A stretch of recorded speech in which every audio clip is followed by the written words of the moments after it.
Good morning students, how are you.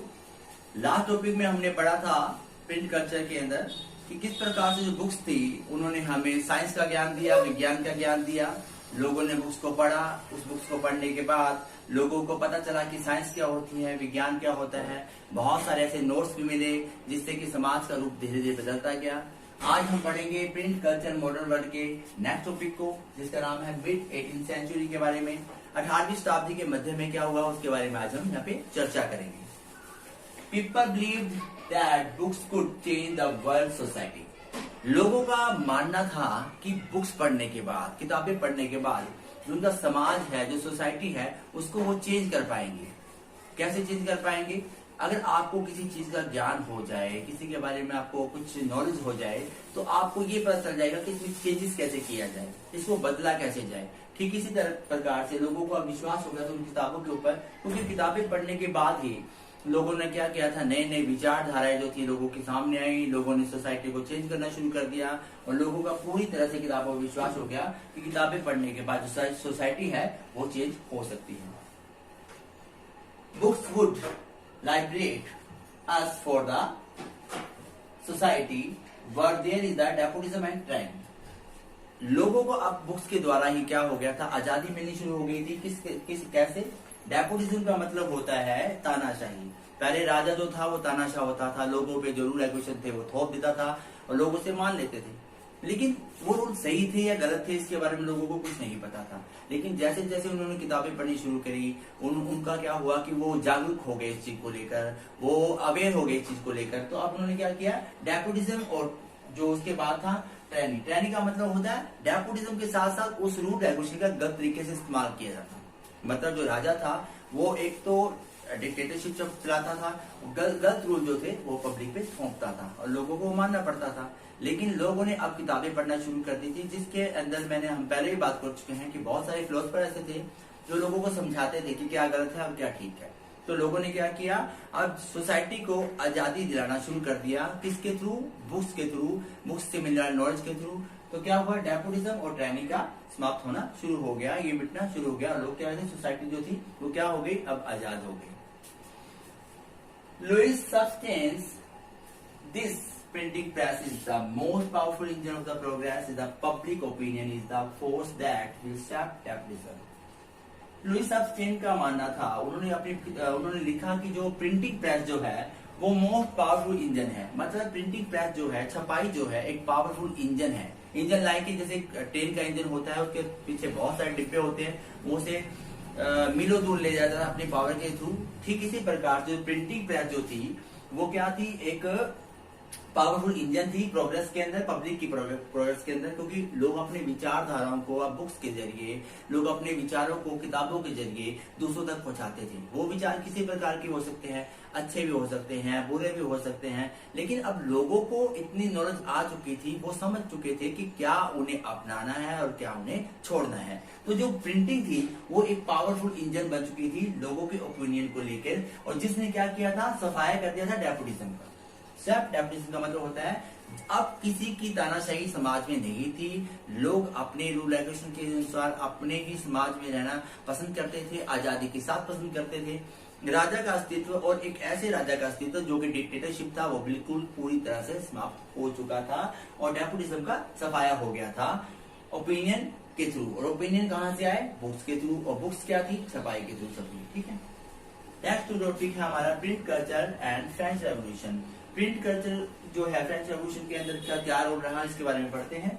Many historians argued print culture. Argue का मतलब होता है, आर्गोमेंट्स का मतलब होता है कि जो बहुत सारे हिस्टोरियंस थे, जो इतिहासकार थे, वो आर्गोमेंट्स किया करते थे, एक बहस किया करते थे प्रिंट कल्चर एंड क्रिएशन के बारे में। उनका ये मानना था कि आज जो हमारा समाज है, जो पहुंचा है, उसकी जो कंडीशन है वो किसके कारण हुई है? Print culture and modern world के कारण, प्रिंटिंग के कारण की हुई है। अगर प्रिंटिंग ना होती तो हमें पता ही नहीं चलता कि हमारा पिछला समाज कैसा था, और आने वाली पीढ़ी को ये नहीं पता चलेगा कि हमारा जो है वर्तमान जो है वो कैसा चल रहा है। तो उसके जो प्रिंटिंग जो थी उसको लेकर हर हिस्टोरियंस के अलग अलग विचार थे, जिनके वो आर्गो किया करते थे, मतलब बहस किया करते थे।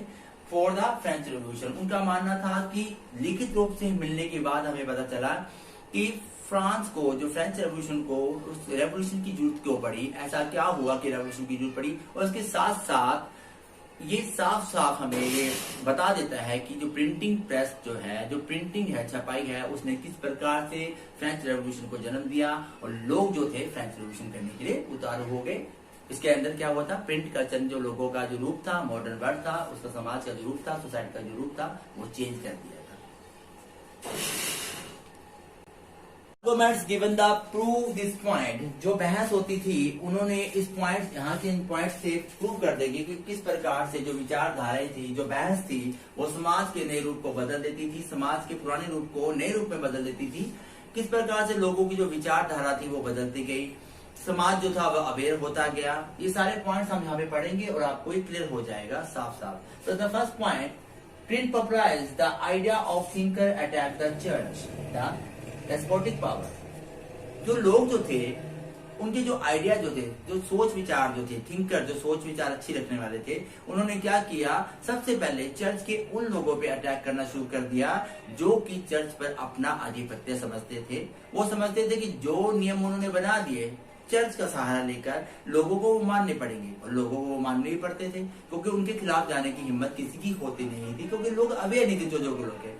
अब क्या हुआ, जो थिंकर थे उनकी विचारधारा ऐसी हो गई थी, जिन्होंने लोगों को बताया कि क्या अच्छा है, क्या बुरा है, क्या करना चाहिए और क्या नहीं करना चाहिए। इसके लिए लोगों को चर्च के ऊपर डिपेंड होने की जरूरत नहीं है। चर्च की जो डिक्टेटरशिप थी, जो तानाशाही थी, वो अब समाप्त हो गई थी। थिंकर ने अपने डेस्पोटिक पावर का इस्तेमाल करते हुए चर्च के नियमों को तोड़कर एक नए नियमों की विचारधारा समाज में रखी, लोगों के सामने उनको पेश किया, जिससे कि समाज का एक नया रूप बन गया। और इस समाज के रूप को बदलने में दो महत्वपूर्ण जो प्रसिद्ध जो थे राइटर्स, उनका बहुत बड़ा योगदान है, जिसमें से एक है वोल्टायर और दूसरा है Rousseau. And the second point, print create a new culture of the dialogues and debate. People became aware and the existing idea of the belief were being questioned. अब क्या था, जो प्रिंटिंग ने एक नया कल्चर, जो एक नया समाज जो था वो बनाना शुरू कर दिया था, नया कल्चर संस्कृति बनानी शुरू कर दी थी। वो क्या थी, लोगों अब डायलॉग्स और डिबेट, अब लोग डायलॉग्स मतलब बातचीत करने लगे, एक दूसरे डिबेट करने लगे, मतलब एक दूसरे के मुद्दे को लेकर तर्क वितर्क करने लगे। और लोग इतने ज्यादा अवेयर हो चुके थे बुक्स पढ़ने के बाद, लोगों के विचार सुनने के बाद, कि अपने समाज में किसी सिंगल एक ऐसे पॉइंट को वो बर्दाश्त नहीं कर पा रहे थे जो कि लोगों को दूसरे लोगों के खिलाफ करता था। तो होता क्या था, जो लोग जो थे वो बहुत ज्यादा अवेयर हो गए थे और अपने आइडिया पे उन्हें बहुत ज्यादा बिलीव था। इस कारण वो क्या करते थे, क्वेश्चन करना शुरू कर देते थे, दूसरों से प्रश्न पढ़ना शुरू कर देते थे। उनको बोलते थे कि आप ये बोल रहे हो, ये चीज गलत है, ये चीज होनी चाहिए, आप जो लोग ये बोल रहे हो ये चीज गलत है, तो ये चीज होनी चाहिए। इस प्रकार से क्या हुआ, समाज जो था एक डिबेट का मुद्दा बन गया था, क्वेश्चनिंग का मुद्दा बन गया था।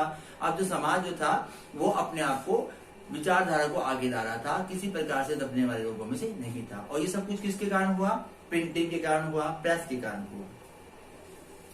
बाय 1718 की बात की जाए, 1780 की अगर बात करें, Lord of the literature published started the मॉकिंग of the government. 1780 के अंदर क्या हुआ, लिटरेचर जो था बहुत ज्यादा पब्लिश हो चुका था, लोग इतने अवेयर हो चुके थे किताबें पढ़ने के बाद, लोगों ने क्या करना शुरू कर दिया था, गवर्नमेंट को मॉकिंग ऑफ द गवर्नमेंट। लोगों ने गवर्नमेंट को गालियां निकालनी शुरू कर दी थी। गवर्नमेंट कौन सी थी, उन लोगों की जो लोग क्या करते थे, अपने आप में अवेयर थे, अपने विचारधारा को रखते थे पहले, बाद में नहीं, पढ़ लिखे नहीं, पहले वाले जो क्या करते थे, अपनी डिक्टेटरशिप को लोगों पे थोपते थे। उस डिक्टेटरशिप के खिलाफ लोग अब खिलाफ हो चुके थे और लोग क्या करते थे, गवर्नमेंट को गालियां निकालते थे कि आपके नियम हमें नहीं चाहिए भैया, ये नियम गलत है, समाज के लिए ऐसे नियम बनाए जाए जहां पे समाज को एक दर्जे पे रखा जाए। उस वक्त जब ये स्टार्ट हुआ, सब कुछ गवर्नमेंट के खिलाफ हो गए थे लोग, तो जो समाज था, French society was the divided in the 3 parts.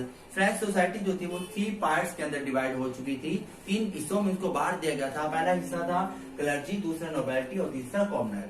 अब क्लर्जी में और नोबेलिटी के लोगों को कोई फर्क नहीं पड़ता था, ना टैक्स पे करना पड़ता था, ना उनके कुछ ऐसी विचारधारा रखी जाती थी जिसके अंदर उन्हें नीचा दिखाया जाए। बस के कौन से, कॉमनर। कॉमनर कौन से थे, सबसे निम्न वर्ग के लोगों को रखा जाता था, जिनके ऊपर टैक्स थोप दिया जाता था, जिनकी विचारधाराओं को माना नहीं जाता था। अगर किसी कॉमनर से ये पूछ लिया जाए कि आप कॉमनर क्यों हो और आपकी आने वाली हर पीढ़ी कॉमनर ही क्यों होगी, तो आई थिंक कि उनके पास कोई जवाब नहीं होता था। क्यों नहीं होता था? क्योंकि वो किसी तरह से अवेयर नहीं थे चीजों को लेकर, उनको किसी प्रकार की अपने आप सेल्फ रिस्पेक्ट के बारे में पता नहीं था, उनको पता नहीं था कि समाज में उनकी क्या एक अहमियत है। वो सोचते थे कि भाई सबसे पहले एनर्जी है, फिर नोबिलिटी, और लास्ट में थर्ड जो कॉमनर है, कॉमनर ही है। कॉमनर आज भी कॉमनर है, कल भी कॉमनर होंगे और परसों भी कॉमनर ही रहेंगे। वो सिर्फ इस कारण था क्योंकि उन्हें अपने आप में कोई ज्ञान नहीं था। लेकिन आगे जाके जो कॉमनर थे उन्हें भी इस चीज का ज्ञान होना शुरू हो गया। उन्होंने क्या करना शुरू कर दिया, बुक्स वगैरह से जो है आप नॉलेज लेना शुरू कर दी। लोगों ने जो है उनकी विचारधारा को बदल दिया। फिलोसफर भी हो सकते थे, राइटर्स भी हो सकते थे, और जो कॉमनर्स थे वही क्या कारण बने, फ्रेंच रेवोल्यूशन का कारण बने। Okay, topic 5, the 19th century. 19वीं शताब्दी में क्या हुआ? In 19th century there was vast increase in the literacy rate in Europe. 19वीं शताब्दी में क्या हुआ कि बहुत ज्यादा मात्रा के अंदर जो लिटरेसी रेट था, जो पढ़ने लिखने का जो एक दौर था, वो बहुत ज्यादा बढ़ चुका था, बहुत ज्यादा वास्ट एरिया पे इंक्रीज हो रहा था। लोगों ने अभी किताबें पढ़ना, अपने आप को अवेयर करना शुरू कर दिया था, और लोग अब किताबों के बिना रह ही नहीं पा रहे थे। उनका जो रूटीन था, जो दैनिक जो एक कार्य था, उसके अंदर किताब पढ़ना, किताबों से नॉलेज लेना बहुत इंपॉर्टेंट हो गया था। The large number of children, women, worker started the reading. अब क्या कर दिया, की बहुत ज्यादा मात्रा के अंदर जो बच्चे जो थे, उन्होंने, वीमेन ने, वर्कर ने शुरू कर दिया था क्या, किताबों को पढ़ना शुरू कर दिया था। अब लोगों ने किताबों को अपने जीवन का एक अंग बना लिया था। Primary education was made compulsory in late 19th century. Primary education जो था वो हर इंसान के लिए, जो वो बच्चा हो, बूढ़ा हो, औरत हो या कोई भी हो, उसके लिए बहुत जरूरी कर दिया था कि उन्हें प्राइमरी एजुकेशन जो है वो बच्चा उसको लेनी चाहिए। उसको पढ़ाई के बारे में ज्ञान से पहले प्राइमरी एजुकेशन छोटे स्तर पे पढ़ना सीखना चाहिए उसको, ठीक है। इन यूरोप के अंदर the production of school text books was increase, printing press were specially devoted for the children, which was the set up in the France in 1857 के अंदर। अभी ये क्या हुआ कि जो प्रोडक्शन जो थी टेक्स्ट बुक्स की, वो इंक्रीज होनी शुरू हो गई, प्रिंटिंग होनी शुरू हो गई, क्योंकि अब लोगों को पढ़ने के लिए किताबें चाहिए थी, तो उसकी जो प्रिंटिंग थी वो ज्यादा बढ़ने लगी, वो डिवोट होनी शुरू हो गई।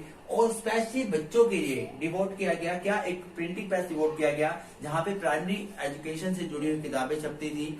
बच्चों को जो ज्ञान प्राइमरी सेक्शन में दिया जाएगा, या हर वो इंसान जो शिक्षा लेना चाहता है उसे जो ज्ञान प्राइमरी सेक्शन में दिया जाएगा, उन किताबों को छापा जा रहा था। कहाँ पे? फ्रांस के अंदर। कब? 1857 के अंदर। फिर से सुन लीजिए पूरा टॉपिक बार से। 19th सेंचुरी के अंदर जो पढ़ने की तादाद थी लोगों की बहुत ज्यादा बढ़ चुकी थी यूरोप के अंदर। लार्ज नंबर पे बच्चे, वीमेन, वर्कर और लोगों ने किताबें पढ़ना शुरू कर दिया था। प्राइमरी एजुकेशन हर इंसान के लिए, हर बच्चे के लिए, हर उस इंसान के लिए जो पढ़ना चाहता है, लेट 19th सेंचुरी के अंदर कंपल्सरी कर दी गई थी। उसके साथ साथ जो प्रोडक्शन जो थी स्कूल्स के अंदर, जो टेक्स्ट बुक्स थी, वो उनकी जो इंक्रीज होनी शुरू हो गई, प्रिंट होनी शुरू हो गई, क्योंकि जो प्राइमरी एजुकेशन के अंदर बच्चों को जो ज्ञान दिया जाएगा, जो बुक्स दी जाएंगी, उस दर्जे की जो बुक्स थी वो इंक्रीज होनी शुरू हो गई, प्रिंट होनी शुरू हो गई प्रिंटिंग प्रेस के अंदर। और स्पेशली बच्चों के लिए एक ऐसी प्रिंटिंग प्रेस बनाई गई, सेटअप की गई 1857 में फ्रांस के अंदर, जो प्राइमरी एजुकेशन से जुड़े सारे ज्ञान की किताबें छापेगी और बच्चों को उससे वो ज्ञान मिलेगा। बच्चों के साथ साथ हर वो बंदा, हर वो इंसान जो शिक्षित होना चाहता है, उन किताबों का इस्तेमाल करेगा। तो आज के लिए इतना ही, और जाते जाते फिर आपको वही बात कहना चाहूंगा कि इस टॉपिक को बड़े ध्यान से सुनिएगा। अगर आपको लगे कि इससे भी बेटर कुछ हो सकता है तो प्लीज मुझे मेरे पर्सनल कॉन्टैक्ट नंबर पे कॉन्टैक्ट कीजिए, अपने सुझाव भेजिए, और कोरोना से बच के रहिए, घर में रहिए, सुरक्षित रहिए। Bye bye.